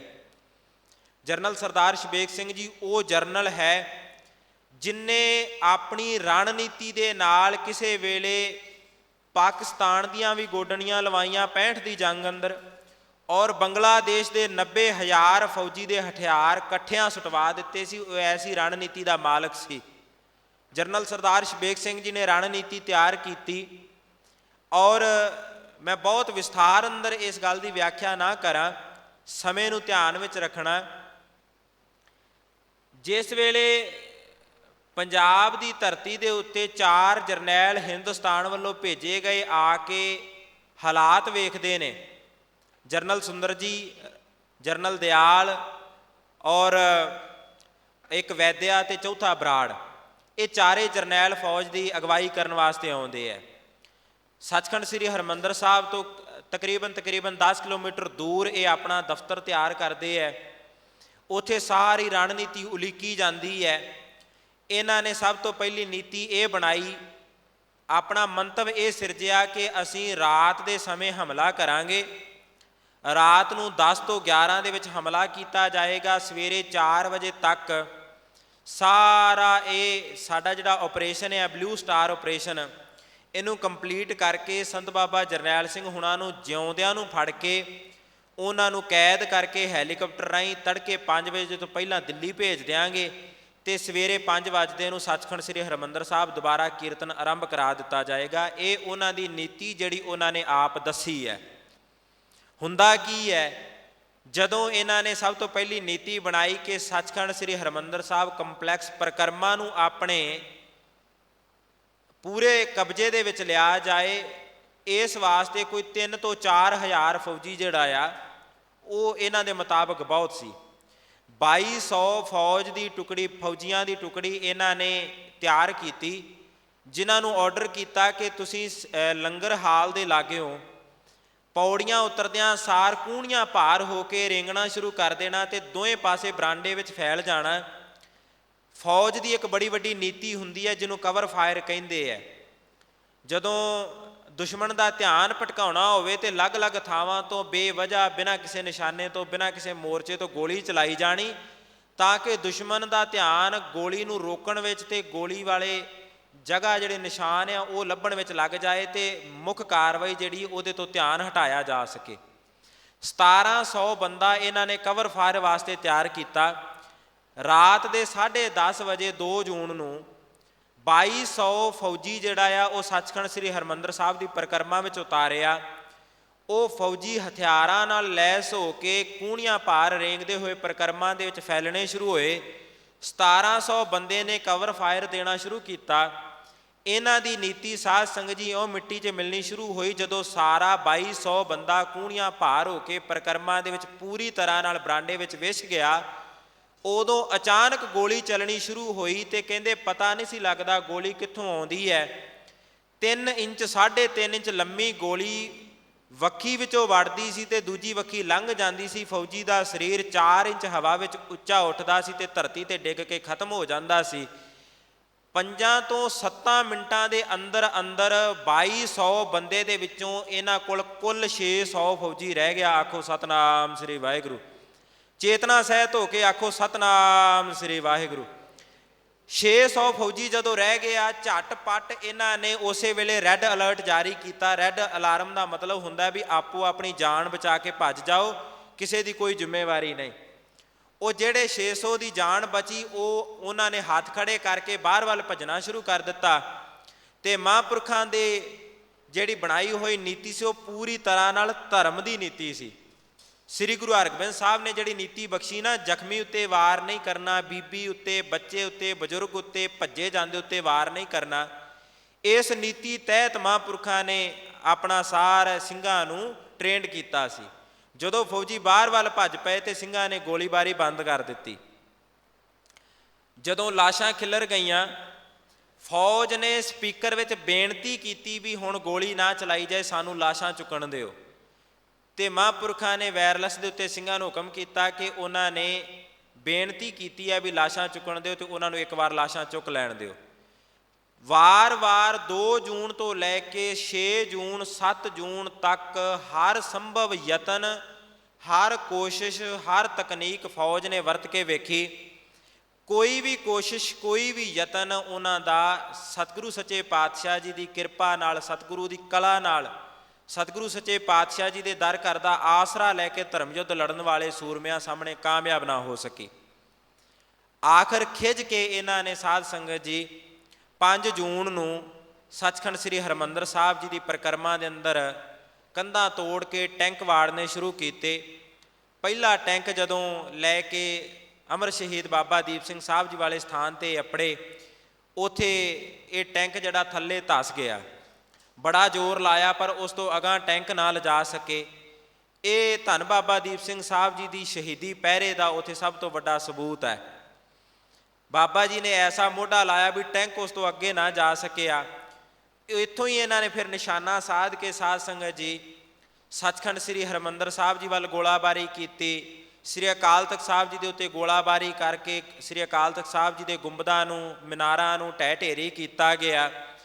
ਸੱਚਖੰਡ ਸ੍ਰੀ ਹਰਿਮੰਦਰ ਸਾਹਿਬ ਜੀ ਦੇ ਅੰਦਰ 300 ਤੋਂ ਵੱਧ ਗੋਲੀਆਂ ਜਿਹੜੀਆਂ ਨੇ ਉਹਨਾਂ ਦੇ ਨਿਸ਼ਾਨ ਅੱਜ ਵੀ ਵੇਖੇ ਜਾ ਸਕਦੇ ਹੈ।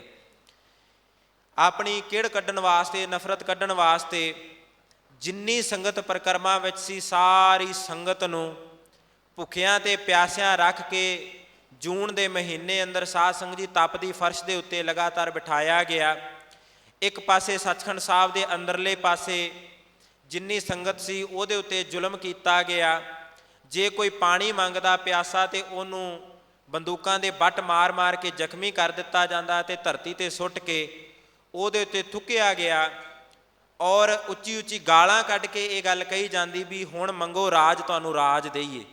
ਇੰਨੀ ਨਫ਼ਰਤ ਉਹਨਾਂ ਦੇ ਮਨ ਵਿੱਚ ਸਾਡੀ ਕੌਮ ਬਾਰੇ ਭਰ ਕੇ ਭੇਜਿਆ ਗਿਆ।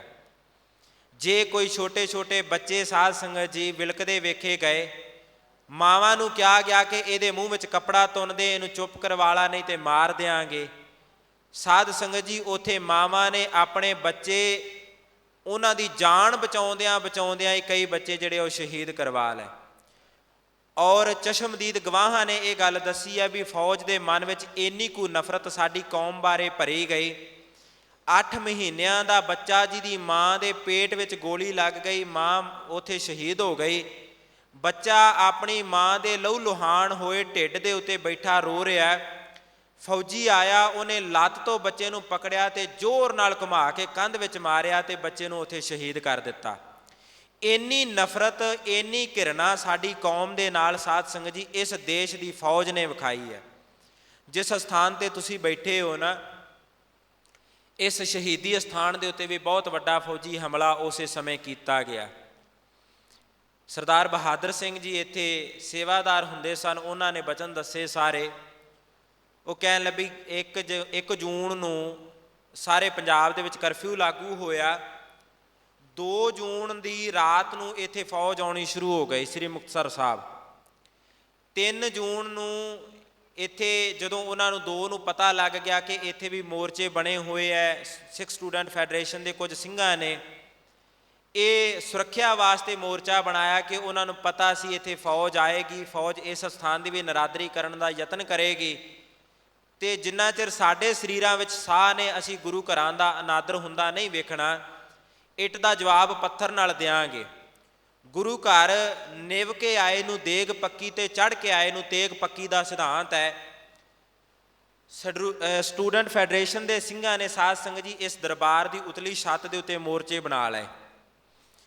2 ਜੂਨ ਦੀ ਰਾਤ ਨੂੰ ਲੜਾਈ ਆਰੰਭ ਹੋ ਗਈ, ਗੋਲੀ ਚੱਲਣੀ ਸ਼ੁਰੂ ਹੋਈ। 2 ਦੀ ਰਾਤ, 3 ਦਾ ਦਿਨ, 3 ਦੀ ਸ਼ਾਮ ਤੱਕ ਗੋਲੀ ਚੱਲਦੀ ਰਹੀ। 3 ਦੀ ਸ਼ਾਮ ਨੂੰ ਜਿਹੜੇ ਸਾਹਮਣੇ ਵਾਲੇ 2 ਮੋਰਚੇ ਸੀ ਇੱਥੇ, ਜਿਹੜੇ ਇਹ ਗੋਲ ਬੁੰਗੇ ਬਣੇ ਹੋਏ ਇਹਨਾਂ ਦੀਆਂ ਛੱਤਾਂ 'ਤੇ ਮੋਰਚੇ ਸਨ, ਉਹ ਮੋਰਚੇ ਫੌਜ ਨੇ ਇਸ ਤਰ੍ਹਾਂ ਖਤਮ ਕੀਤੇ ਕਿ ਸਾਹਮਣੇ ਜਿਹੜੇ ਘਰ ਨੇ ਉਹਨਾਂ ਘਰਾਂ ਤੋਂ ਪਰਿਕਰਮਾ ਦੀ ਛੱਤ 'ਤੇ ਆ ਕੇ, ਬਰਾਂਡੇ ਦੀ ਛੱਤ ਦੇ ਉੱਤੇ ਆ ਕੇ ਉੱਥੇ ਮੋਰਚੇ ਬਣਾਏ। ਉੱਥੋਂ ਗੋਲੀ ਚਲਾ ਕੇ ਇਹਨਾਂ ਸਿੰਘਾਂ ਨੂੰ ਸ਼ਹੀਦ ਕੀਤਾ ਗਿਆ। ਔਰ 3 ਜੂਨ ਦੀ ਸ਼ਾਮ ਨੂੰ ਇਹ ਸਾਰੀ ਜਿਹੜੀ ਪਰਿਕਰਮਾ ਹੈ ਇਹ ਆਪਣੇ ਕਬਜ਼ੇ ਵਿੱਚ ਲੈ ਲਈ। ਸਿੰਘ ਡਟੇ ਰਹੇ, ਗੋਲੀ ਚੱਲਦੀ ਰਹੀ, ਫੌਜੀ ਵੀ ਮਰਦੇ ਰਹੇ ਤੇ ਫੌਜ ਨੇ ਹਾਰ ਕੇ ਫਿਰ ਇਹਨਾਂ ਸਿੰਘਾਂ ਨੂੰ ਸਾਧ ਸੰਗਤ ਜੀ ਸ਼ਹੀਦ ਕਰਨ ਵਾਸਤੇ ਇਸ ਗੁਰਸਥਾਨ ਦੀ ਬੇਅਦਬੀ ਵਾਸਤੇ ਟੈਂਕ ਮੰਗਵਾ ਲਿਆ। ਗੋਲੇ ਦਾਗਣੇ ਸ਼ੁਰੂ ਕਰ ਦਿੱਤੇ। ਭਾਈ ਬਹਾਦਰ ਸਿੰਘ ਨੇ ਆਪਣੇ ਅੱਖੀਂ ਵੇਖੇ ਹੋਏ ਉਹ ਸੀਨ ਦੱਸੇ ਨੇ। ਕਹਿਣ ਲੱਗਾ 3 ਜੂਨ ਦੀ ਰਾਤ ਤੋਂ ਲੈ ਕੇ 6 ਜੂਨ ਤੱਕ ਸ੍ਰੀ ਦਰਬਾਰ ਸਾਹਿਬ ਮੁਕਤਸਰ ਸਾਹਿਬ ਮੈਂ ਜਿੱਧਰ ਵੀ ਵੇਖਦਾ ਸਾਂ ਮੈਨੂੰ ਅੱਗ ਦੀਆਂ ਲਾਟਾਂ ਹੀ ਲਾਟਾਂ ਦਿਸਦੀਆਂ ਸੀ। ਔਰ ਸਾਰੀ ਸੰਗਤ ਨੂੰ, ਕਿਉਂਕਿ 3 ਜੂਨ ਨੂੰ ਸਤਿਗੁਰੂ ਗੁਰੂ ਅਰਜਨ ਦੇਵ ਸਾਹਿਬ ਸੱਚੇ ਪਾਤਸ਼ਾਹ ਜੀ ਦਾ ਸ਼ਹੀਦੀ ਦਿਹਾੜਾ ਸੀ। ਮਾਲਵੇ ਦੀ ਧਰਤੀ ਤੇ ਤਖਤ ਸ੍ਰੀ ਦਮਦਮਾ ਸਾਹਿਬ ਜੀ ਤੋਂ ਬਾਅਦ ਦੂਜਾ ਵੱਡਾ ਧਾਰਮਿਕ ਅਸਥਾਨ ਸਾਡਾ ਇਹ ਹੈ, ਇਤਿਹਾਸਕ ਸਥਾਨ। ਇਸ ਕਰਕੇ ਬਹੁਤ ਵੱਡੀ ਗਿਣਤੀ ਦੇ ਅੰਦਰ ਸੰਗਤ ਨੇ ਇੱਥੇ ਆਉਣਾ ਸ਼ੁਰੂ ਕੀਤਾ ਹੋਇਆ ਸੀ। 3 ਜੂਨ ਨੂੰ ਬਹੁਤ ਜ਼ਿਆਦਾ ਸੰਗਤ ਜਦੋਂ ਇੱਥੇ ਇਕੱਤਰ ਹੋ ਗਈ, ਉਸ ਵੇਲੇ ਫਿਰ ਕਰਫਿਊ ਸਖਤ ਕਰ ਦਿੱਤਾ ਗਿਆ। ਸੰਗਤ ਨੂੰ ਪਰਿਕਰਮਾ ਦੇ ਵਿੱਚ ਤੱਤੇ ਫਰਸ਼ ਦੇ ਉੱਤੇ ਜਾਣਬੁੱਝ ਕੇ ਬਿਠਾਇਆ ਗਿਆ। ਛੋਟੀ ਛੋਟੀ ਉਮਰ ਦੇ ਬੱਚਿਆਂ ਤੋਂ ਲੈ ਕੇ ਵੱਡੀ ਉਮਰ ਦੇ ਬਜ਼ੁਰਗਾਂ ਤੱਕ ਕਿਸੇ ਦਾ ਕੋਈ ਲਿਹਾਜ਼ ਨਹੀਂ ਕੀਤਾ ਗਿਆ। 12 ਸਾਲ ਦੀ ਉਮਰ ਦਾ ਭਚੰਗੀ ਭਾਈ ਗੁਰਪਾਲ ਸਿੰਘ, ਉਹ ਇੱਥੇ ਦਰਬਾਰ ਦੇ ਸਾਹਮਣੇ ਪਰਿਕਰਮਾ ਵਿੱਚ ਬੈਠਾ ਤੇ ਉਹਨੂੰ ਪਿਆਸ ਲੱਗੀ। ਉਹਨੇ ਪਾਣੀ ਮੰਗਿਆ ਤੇ ਉਹਦੇ ਮੂੰਹ ਦੇ ਉੱਤੇ ਇੰਨੇ ਜ਼ੋਰ ਨਾਲ ਬੰਦੂਕ ਦਾ ਬੱਟ ਫੌਜੀ ਨੇ ਮਾਰਿਆ ਵੀ ਉਹਦਾ ਜਬਾੜਾ ਤੋੜ ਦਿੱਤਾ। ਉਹਦੇ ਨਾਲ ਸਾਧ ਸੰਗਤ ਜੀ ਬਾਪੂ ਲਾਲ ਸਿੰਘ ਜੀ, ਜਿਨ੍ਹਾਂ ਦੇ ਉੱਤੇ ਫੌਜ ਨੇ ਇਹ ਦੋਸ਼ ਲਾਇਆ ਵੀ ਇਹ ਸੰਤ ਬਾਬਾ ਜਰਨੈਲ ਸਿੰਘ ਜੀ ਦਾ ਡਰਾਈਵਰ ਸਿੰਘ ਹੈ ਤੇ ਇੱਥੇ ਆ ਕੇ ਲੁਕਿਆ। ਬਾਪੂ ਲਾਲ ਸਿੰਘ ਦੀ ਉਮਰ ਉਸ ਵੇਲੇ 70-72 ਸਾਲ ਸੀ। ਔਰ ਉਹ ਸਾਧ ਸੰਗਤ ਜੀ ਉਹਨਾਂ ਨੂੰ ਉਹਨਾਂ ਦੇ ਕੱਪੜੇ ਲੁਹਾ ਕੇ ਪਰਿਕਰਮਾ ਦੇ ਵਿੱਚ ਮੂੰਹ 'ਤੇ ਲਿਟਾ ਦਿੱਤਾ ਗਿਆ। ਔਰ ਉੱਤੋਂ ਬੰਦੂਕ ਦੇ ਬੱਟਾਂ ਦੇ ਨਾਲ ਉਹਨਾਂ ਦੇ ਲੱਕ ਉੱਤੇ, ਉਹਨਾਂ ਦੇ ਸਰੀਰ ਉੱਤੇ ਜ਼ੁਲਮ ਕੀਤਾ ਗਿਆ, ਵਾਰ ਕੀਤੇ ਗਏ। ਔਰ ਜਿੰਨੀ ਵੀ ਸੰਗਤ ਆਈ, ਸੰਗਤ ਨੂੰ 10-10 15-15 ਬੰਦਿਆਂ ਨੂੰ ਇੱਕ ਰੱਸੇ ਦੇ ਨਾਲ ਨੂੜ ਕੇ ਬੰਨ੍ਹ ਕੇ ਤਪਦੀ ਫਰਸ਼ ਦੇ ਉੱਤੇ ਬਿਠਾਇਆ ਗਿਆ। 4 ਜੂਨ ਦਾ ਸਾਰਾ ਦਿਨ, 5 ਜੂਨ ਦਾ ਸਾਰਾ ਦਿਨ, 6 ਜੂਨ ਦਾ ਸਾਰਾ ਦਿਨ ਇਹੀ ਵਰਤਾਰਾ ਇੱਥੇ ਵਰਤਦਾ ਰਿਹਾ। ਸੱਚਖੰਡ ਦਰਬਾਰ ਦੇ ਉੱਤੇ ਸਾਧ ਸੰਗਤ ਜੀ ਗੋਲੇ ਦਾਗੇ ਗਏ। ਦਰਬਾਰ ਦਾ ਸਾਰਾ ਸਾਜੋ ਸਮਾਨ ਬਾਹਰ ਕੱਢ ਕੇ ਅਗਨ ਭੇਟ ਕਰ ਦਿੱਤਾ ਗਿਆ। ਸਤਿਗੁਰੂ ਸੱਚੇ ਪਾਤਸ਼ਾਹ ਜੀ ਦਾ ਜਿਹੜਾ ਸੁਖਾਸਨ ਸਥਾਨ ਹੈ, ਸੁਖਾਸਨ ਸਥਾਨ ਦੇ ਉੱਤੇ ਵੀ ਗੋਲੇ ਚਲਾਏ ਗਏ, ਜਿਹਦੇ ਵਿੱਚ ਸਤਿਗੁਰੂ ਸ੍ਰੀ ਗੁਰੂ ਗ੍ਰੰਥ ਸਾਹਿਬ ਸੱਚੇ ਪਾਤਸ਼ਾਹ ਜੀ ਦੇ ਪਾਵਨ ਸਰੂਪ ਵੀ ਅਗਨ ਭੇਟ ਹੋਏ। ਬਹੁਤ ਸਾਰੇ ਸਰੂਪ ਸਤਿਗੁਰੂ ਦੇ ਅਗਨ ਭੇਟ ਹੋ ਗਏ।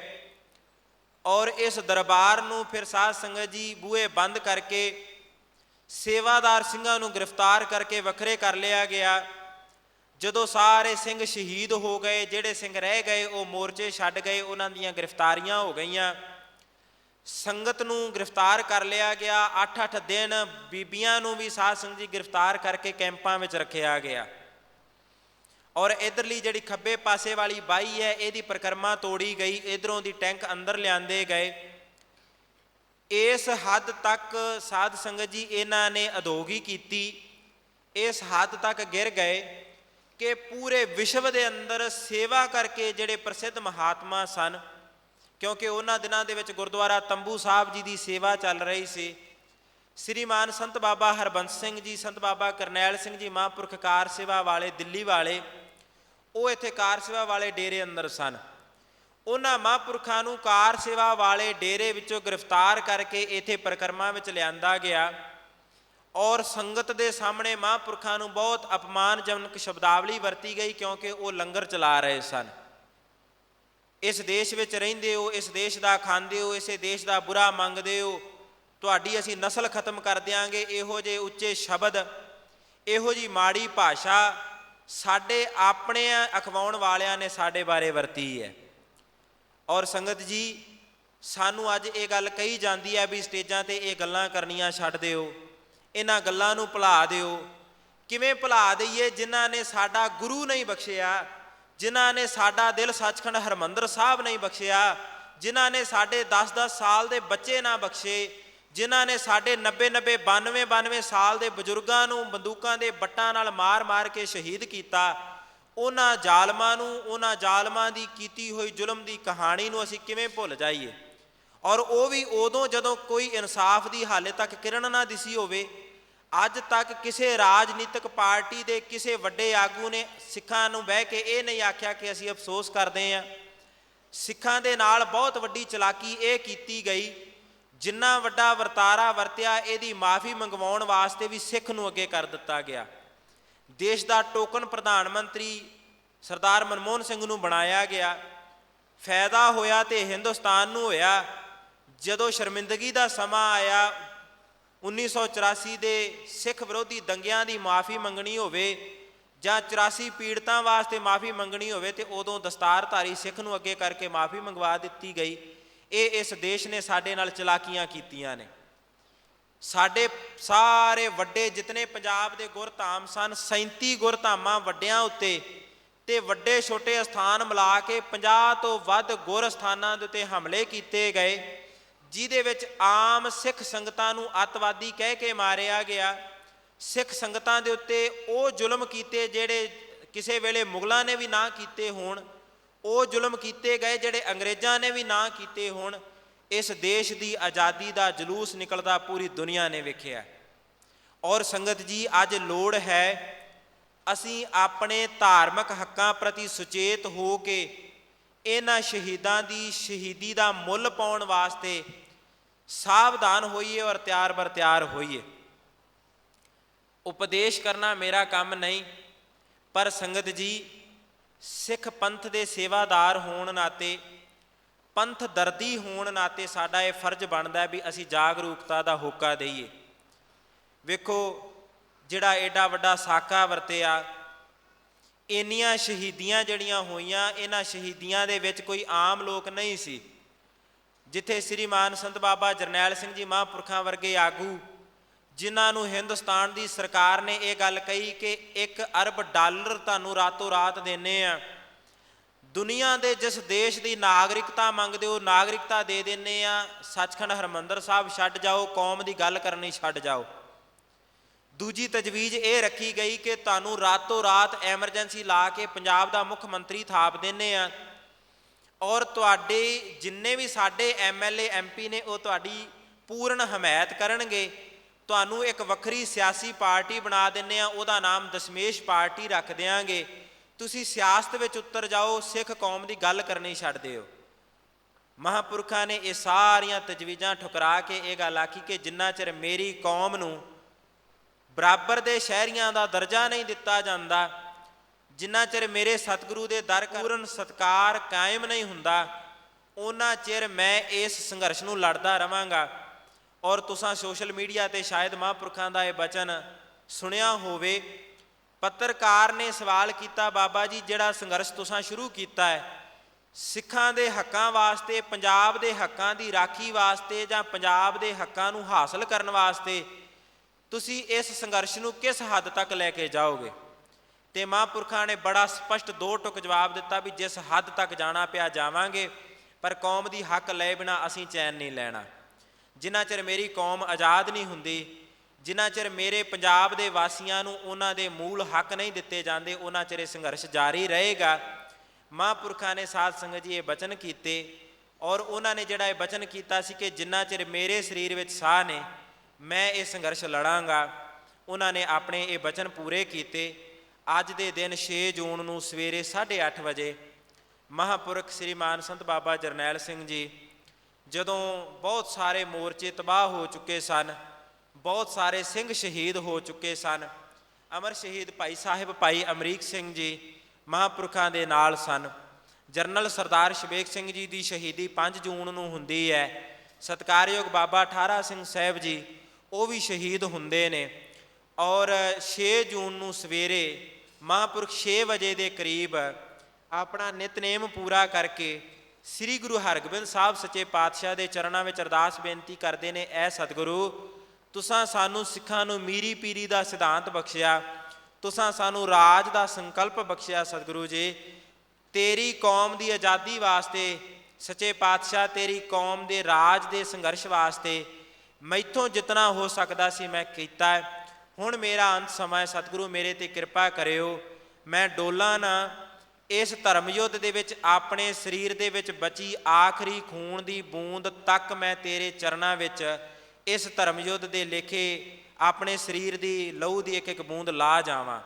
ਮੈਂ ਇੱਥੇ ਤੇਰੇ ਚਰਨਾਂ ਵਿੱਚ ਰਹਿ ਕੇ ਧਰਮ ਯੁੱਧ ਉਦੋਂ ਤੱਕ ਲੜਾਂ ਜਦੋਂ ਤੱਕ ਮੇਰੇ ਸਰੀਰ ਵਿੱਚ ਇੱਕ ਵੀ ਸਾਹ ਬਚਿਆ। ਤੇ ਮਹਾਂਪੁਰਖਾਂ ਨੇ ਅਰਦਾਸ ਕੀਤੀ। ਸ੍ਰੀ ਅਕਾਲ ਤਖਤ ਸਾਹਿਬ ਤੋਂ ਬਾਹਰ ਨਿਕਲਣ ਲੱਗੇ ਤੇ ਚਸ਼ਮਦੀਦ ਸਿੰਘਾਂ ਨੇ, ਭਾਈ ਸੁਖਦੇਵ ਸਿੰਘ ਹੁਣਾਂ ਨੇ ਇਹ ਬਚਨ ਸੁਣਾਇਆ, ਭਾਈ ਮਨਜੀਤ ਸਿੰਘ ਹੁਣਾਂ ਨੇ, ਕਿ ਮਹਾਂਪੁਰਖਾਂ ਨੂੰ ਭਾਈ ਅਮਰੀਕ ਸਿੰਘ ਜੀ ਨੇ ਇੱਕ ਵਾਰ ਰੋਕਿਆ ਤੇ ਮਹਾਂਪੁਰਖਾਂ ਨੇ ਪਿਛਾਂਹ ਮੁੜ ਕੇ ਵੇਖਿਆ। ਕਹਿਣ ਲੱਗੇ, ਭਾਈ ਸਾਹਿਬ ਕੀ ਗੱਲ ਹੋਈ? ਕਹਿਣ ਲੱਗੇ, ਹਾਲੇ ਆਪਣੇ ਜਾਣ ਦਾ ਸਮਾਂ ਨਹੀਂ, ਕੁਝ ਖਿਣ ਰੁਕੋ। ਮਹਾਂਪੁਰਖ ਕੁਝ ਸਮਾਂ ਰੁਕੇ, ਕੁਝ ਇੱਕ ਬਚਨ ਬਲਾਸ ਪ੍ਰੇਮ ਦੇ ਆਪਸ ਵਿੱਚ ਹੋਏ। ਫਿਰ ਮਹਾਂਪੁਰਖ 7:45 ਵਜੇ ਦੇ ਕਰੀਬ, ਹੁਣ ਜਿਹੜਾ ਸਹੀ ਸਮਾਂ ਹੈ, ਇਸ ਸਮੇਂ ਸ੍ਰੀਮਾਨ ਸੰਤ ਬਾਬਾ ਜਰਨੈਲ ਸਿੰਘ ਜੀ ਮਹਾਂਪੁਰਖ ਧੰਨ ਗੁਰੂ ਹਰਗੋਬਿੰਦ ਸਾਹਿਬ ਸੱਚੇ ਪਾਤਸ਼ਾਹ ਜੀ ਨੂੰ ਨਮਸਕਾਰ ਕਰਕੇ ਸ੍ਰੀ ਅਕਾਲ ਤਖਤ ਸਾਹਿਬ ਜੀ ਤੋਂ ਸ਼ਸਤਰਾਂ ਨਾਲ ਤਿਆਰ ਬਰ ਤਿਆਰ ਹੋ ਕੇ ਖੱਬੇ ਪਾਸੇ ਨਿਸ਼ਾਨ ਸਾਹਿਬਾਂ ਵਾਲੇ ਪਾਸੇ ਜਿਹੜੀਆਂ ਪੌੜੀਆਂ ਨੇ ਇੱਧਰੋਂ ਦੀ ਬਾਹਰ ਨਿਕਲਦੇ ਹੈ।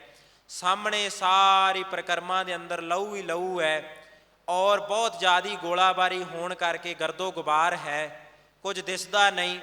ਮਹਾਂਪੁਰਖਾਂ ਨੇ ਦੂਰੋਂ ਫੌਜ ਨੂੰ ਤਕਾਇਆ ਔਰ ਮਹਾਂਪੁਰਸ਼ਾਂ ਨੇ ਸਾਧ ਸੰਗਤ ਜੀ ਫੌਜ ਦਾ ਮੁਕਾਬਲਾ ਕਰਨਾ ਸ਼ੁਰੂ ਕਰ ਦਿੱਤਾ। ਪੌਣਾ ਘੰਟਾ 40 ਤੋਂ 45 ਮਿੰਟ ਦਾ ਸਮਾਂ ਲਗਾਤਾਰ ਉਹਨਾਂ ਮਹਾਂਪੁਰਖਾਂ ਨੇ ਤੋਪਾਂ ਅਤੇ ਟੈਂਕਾਂ ਨਾਲ ਆਈ ਹੋਈ ਫੌਜ ਦਾ ਮੁਕਾਬਲਾ ਆਪ ਆਪਣੇ ਸ਼ਸਤਰਾਂ ਨਾਲ ਕੀਤਾ। ਔਰ ਜਿੰਨਾ ਚਿਰ ਉਹਨਾਂ ਦੀ ਬੰਦੂਕ ਵਿੱਚ ਇੱਕ ਵੀ ਗੋਲੀ ਬਾਕੀ ਰਹੀ, ਜਿੰਨਾ ਚਿਰ ਉਹਨਾਂ ਦੇ ਸਰੀਰ ਵਿੱਚ ਇੱਕ ਵੀ ਸਾਹ ਬਾਕੀ ਰਿਹਾ, ਜਿੰਨਾ ਚਿਰ ਉਹਨਾਂ ਦੇ ਸਰੀਰ ਅੰਦਰ ਇੱਕ ਵੀ ਬੂੰਦ ਖੂਨ ਦੀ ਬਾਕੀ ਰਹੀ, ਉਦੋਂ ਤੱਕ ਮਹਾਂਪੁਰਖਾਂ ਨੇ ਇਹ ਧਰਮ ਯੁੱਧ ਲੜਿਆ। ਔਰ 8:30 ਵਜੇ ਦੇ ਕਰੀਬ ਸਰੀਰ ਵਿੱਚ 78 ਗੋਲੀਆਂ ਲੱਗਣ ਕਰਕੇ, ਆਮ ਤੌਰ 'ਤੇ ਇਹ 12 ਕਿ 13 ਗੋਲੀਆਂ ਦੱਸਦੇ ਹੈ, 78 ਗੋਲੀਆਂ ਚਸ਼ਮਦੀਦ ਸਿੰਘਾਂ ਨੇ ਦੱਸਿਆ ਵੀ ਮਹਾਂਪੁਰਖਾਂ ਦੇ ਸਰੀਰ ਵਿੱਚ ਲੱਗੀਆਂ। ਫਿਰ ਮਹਾਂਪੁਰਖਾਂ ਨੇ ਸਾਧ ਸੰਗਤ ਜੀ ਅੱਜ ਦੇ ਦਿਨ ਆਪਣੀ ਕੌਮ ਦੇ ਰਾਜ ਦੇ ਸੰਕਲਪ ਨੂੰ ਬਰਕਰਾਰ ਰੱਖਣ ਵਾਸਤੇ, ਪਾਵਨ ਗੁਰਧਾਮਾਂ ਦੀ ਪਵਿੱਤਰਤਾ ਨੂੰ, ਪਾਵਨ ਗੁਰਧਾਮਾਂ ਦੀ ਆਨ ਸ਼ਾਨ ਬਾਨ ਨੂੰ ਕਾਇਮ ਰੱਖਣ ਵਾਸਤੇ ਉਸ ਪਵਿੱਤਰ ਸਰੀਰ ਦਾ ਉਸ ਪਵਿੱਤਰ ਸਰੀਰ ਨੂੰ ਸ਼ਹੀਦੀ ਦਾ ਦਰਜਾ, ਸ਼ਹਾਦਤ ਦਾ ਦਰਜਾ ਸਤਿਗੁਰੂ ਸੱਚੇ ਪਾਤਸ਼ਾਹ ਜੀ ਦੇ ਚਰਨਾਂ ਤੋਂ ਆਪਣਾ ਸਰੀਰ ਨਿਸ਼ਾਵਰ ਕਰਕੇ ਪ੍ਰਾਪਤ ਕੀਤਾ। 2 ਨਿਸ਼ਾਨ ਸਾਹਿਬਾਂ ਦੇ ਵਿਚਕਾਰ, ਜਿੱਥੇ ਹੁਣ ਤੁਸੀਂ ਜਾਂਦੇ ਹੋ ਨਾ, ਜਾ ਕੇ ਦਰਸ਼ਨ ਕਰਿਓ। 2 ਨਿਸ਼ਾਨ ਸਾਹਿਬਾਂ ਦੇ ਵਿਚਕਾਰ ਵੱਡਾ ਚੱਕਰ ਬਣਿਆ ਹੋਇਆ, ਕਾਰ ਸੇਵਾ ਵਾਲੇ ਮਹਾਂਪੁਰਖਾਂ ਨੇ ਬਣਾਇਆ। ਜਿੱਥੇ ਉਹ ਚੱਕਰ ਦਾ ਕੇਂਦਰ ਹੈ, ਉੱਥੇ ਮਹਾਂਪੁਰਖਾਂ ਦਾ ਸੀਸ ਸੀ। ਸਤਿਗੁਰੂ ਸ੍ਰੀ ਗੁਰੂ ਰਾਮਦਾਸ ਸਾਹਿਬ ਸੱਚੇ ਪਾਤਸ਼ਾਹ ਜੀ ਵੱਲ 2 ਹੱਥ ਜੋੜ ਕੇ ਸੀਸ ਝੁਕਾ ਕੇ ਮਹਾਂਪੁਰਖਾਂ ਨੇ ਨਮਸਕਾਰ ਕੀਤੀ ਔਰ ਜਿਹੜਾ ਬਚਨ ਕੀਤਾ ਸੀ ਕਿ ਸਤਿਗੁਰੂ ਮੈਂ ਆਪਣੇ ਸਰੀਰ ਅੰਦਰ ਲਹੂ ਦੀ ਆਖਰੀ ਬੂੰਦ ਬਚਨ ਤੱਕ ਯੁੱਧ ਕਰਾਂਗਾ, ਉਹ ਮਹਾਂਪੁਰਖਾਂ ਨੇ ਬਚਨ ਪੂਰਾ ਕੀਤਾ। ਔਰ ਅੱਜ ਦੇ ਦਿਨ ਮਹਾਂਪੁਰਖਾਂ ਨੇ ਸਾਡੀ ਕੌਮ ਵਾਸਤੇ, ਕੌਮ ਦੀ ਚੜ੍ਹਦੀ ਕਲਾ ਵਾਸਤੇ, ਮਾਨਵੀ ਹਕੂਕਾਂ ਨੂੰ ਬਰਕਰਾਰ ਰੱਖਣ ਵਾਸਤੇ ਸ਼ਹਾਦਤ ਦਾ ਜਾਮ ਪ੍ਰਾਪਤ ਕੀਤਾ। ਉਹਨਾਂ ਮਹਾਂਪੁਰਖਾਂ ਦਾ ਸ਼ਹੀਦੀ ਦਿਹਾੜਾ ਅੱਜ ਪੂਰੇ ਪੰਥ ਅੰਦਰ ਮਨਾਇਆ ਜਾ ਰਿਹਾ ਹੈ। ਦਮਦਮੀ ਟਕਸਾਲ ਦੇ ਹੈੱਡਕੁਆਟਰ ਕੇਂਦਰੀ ਸਥਾਨ ਗੁਰਦੁਆਰਾ ਗੁਰਦਰਸ਼ਨ ਪ੍ਰਕਾਸ਼ ਮਹਿਤਾ ਚੌਂਕ ਵਿਖੇ ਅੱਜ ਬਹੁਤ ਵੱਡਾ ਜੋੜ ਮੇਲਾ ਸ਼ਹੀਦਾਂ ਦੀ ਯਾਦ ਅੰਦਰ ਹੋ ਰਿਹਾ ਹੈ। ਪੂਰਾ ਪੰਥ ਉੱਥੇ, ਸਾਰੀਆਂ ਸੰਪਰਦਾਵਾਂ, ਹਰ ਇੱਕ ਪੰਥ ਦਰਦੀ ਉੱਥੇ ਜਾ ਕੇ ਅੱਜ ਹਾਜ਼ਰੀ ਭਰਦਾ ਹੈ। ਉਹਨਾਂ ਮਹਾਂਪੁਰਖਾਂ ਨੂੰ, ਉਹਨਾਂ ਸ਼ਹੀਦਾਂ ਨੂੰ ਸ਼ਰਧਾ ਦੇ ਫੁੱਲ ਭੇਟ ਕਰਦਾ ਹੈ। ਆਓ ਅਸੀਂ ਇਹ ਸਾਧ ਸੰਗਤ ਜੀ ਆਪਣੇ ਆਪ ਨਾਲ, ਆਪਣੇ ਗੁਰੂ ਨਾਲ, ਉਹਨਾਂ ਸ਼ਹੀਦਾਂ ਨਾਲ ਇਹ ਵਾਅਦਾ ਕਰੀਏ ਜਿਨ੍ਹਾਂ ਮੰਤਵਾਂ ਨੂੰ ਮੁੱਖ ਰੱਖ ਕੇ ਉਹਨਾਂ ਨੇ ਸ਼ਹਾਦਤ ਦਾ ਜਾਮ ਪ੍ਰਾਪਤ ਕੀਤਾ। ਉਹ ਮੰਤਵ ਸਨ ਕੌਮ ਦੀ ਚੜ੍ਹਦੀ ਕਲਾ, ਅਤੇ ਕੌਮ ਦੀ ਚੜ੍ਹਦੀ ਕਲਾ ਸੰਗਤ ਜੀ ਹੋਣੀ ਹੈ ਜੇ ਅਸੀਂ ਆਪ ਚੜ੍ਹਦੀ ਕਲਾ ਵਾਲਾ ਜੀਵਨ ਬਣਾਈਏ। ਕਲਗੀਧਰ ਦੇ ਪੁੱਤਰੋ ਧੀਓ, ਅੰਮ੍ਰਿਤ ਧਾਰੀ ਹੋ ਕੇ ਜੀਓ, ਅੰਮ੍ਰਿਤ ਧਾਰੀ ਬਣੋ, ਰਹਿਤ ਮਰਿਆਦਾ ਦੇ ਧਾਰਨੀ ਬਣੋ, ਸ਼ਸਤਰ ਸ਼ਾਸਤਰ ਦੇ ਧਾਰਨੀ ਬਣੋ। ਆਪਣੀ ਕੌਮ ਨੂੰ ਅੱਜ ਸਾਧ ਸੰਗਤ ਜੀ ਜਿਹੜੀ ਬਹੁਤ ਵੱਡੀ ਲੋੜ ਹੈ, ਉਹ ਆਪਣੀ ਅਗਲੀ ਪੀੜ੍ਹੀ ਨੂੰ ਗੁਰੂ ਪੰਥ ਦੇ ਨਾਲ, ਗੁਰੂ ਗ੍ਰੰਥ ਨਾਲ ਜੋੜਨ ਦੀ ਲੋੜ ਹੈ। ਆਪਣੇ ਬੱਚਿਆਂ ਨੂੰ ਘਰਾਂ ਦੇ ਵਿੱਚ ਅੰਗਰੇਜ਼ੀ ਦੇ ਭੂਤ ਤੋਂ ਬਚਾਓ, ਹਿੰਦੀ ਦੇ ਹਊਏ ਤੋਂ ਬਚਾਓ। ਅੱਜ ਸਾਡੇ ਉੱਤੇ ਬਹੁਤ ਵੱਡਾ ਔਰ ਸਾਧ ਸੰਗਤ ਜੀ ਬੜਾ ਦੀਰਘਦਰਸ਼ੀ ਹਮਲਾ ਦੁਸ਼ਮਣ ਨੇ ਕੀਤਾ ਹੈ। ਸਾਡੀ ਅਗਲੀ ਪੀੜ੍ਹੀ ਦੀ ਜ਼ੁਬਾਨ ਤੋਂ ਸਾਡੀ ਮਾਤਰ ਭਾਸ਼ਾ ਖੋਹਣ ਦਾ ਹਰ ਯਤਨ ਕੀਤਾ ਜਾ ਰਿਹਾ ਹੈ। ਤੁਹਾਡੇ ਬੱਚੇ ਤੁਹਾਡੇ ਘਰਾਂ ਵਿੱਚ ਬੈਠੇ, ਜੇ ਉਹ ਪੰਜਾਬੀ ਬੋਲਣੀ ਛੱਡ ਜਾਣਗੇ, ਇਹ ਪੀੜ੍ਹੀ ਪੰਜਾਬੀ ਬੋਲਣਾ ਛੱਡੇਗੀ, ਅਗਲੀ ਪੀੜ੍ਹੀ ਪੰਜਾਬੀ ਸਮਝਣਾ ਵੀ ਛੱਡ ਜਾਏਗੀ।